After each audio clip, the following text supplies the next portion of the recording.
સોમનાથના ગેડિયા કોળી સમાજના નાના કોળીવાડા દ્વારા સરસ્વતી સન્માન સમારોહ યોજાયો હતો। 120 વિદ્યાર્થીઓને શૈક્ષણિક કીટ આપી સન્માનિત કરવામાં આવ્યા હતા।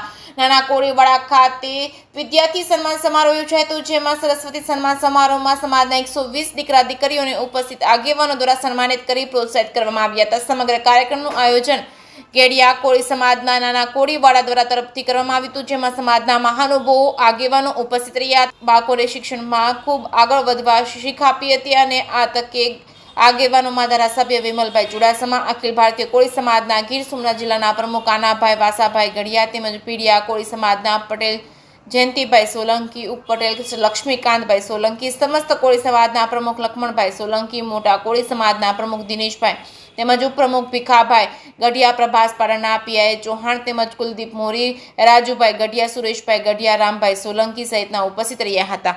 જેકે ગુજરાતી સાથે મહેશ વાજા, સોમનાથ। મારું નામ વિમલ ચુડાસમા છે। હું સોમનાથના ધારાસભ્ય તરીકે સેવા આપું છું।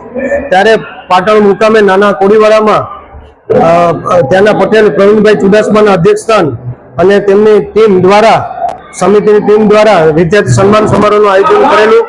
ત્યારે મોટી સંખ્યામાં વિદ્યાર્થીઓ ઉમટેલા અને મોટી સંખ્યામાં વિદ્યાર્થીઓના સારા માર્કશીટના કારણે તેમનું સન્માન કરવામાં આવ્યું। જેને ઉચ્ચ પર્સન્ટેજ આવેલા હોય એ વિદ્યાર્થીનું સન્માન કરવામાં આવ્યું, વિદ્યાર્થીને પ્રોત્સાહન કરવામાં આવ્યું। વધારે સમાજમાં, કોળી સમાજમાં ભણતર વધે, એજ્યુકેશન વધે અને વધારે લોકો ભણતર તરફ વળે।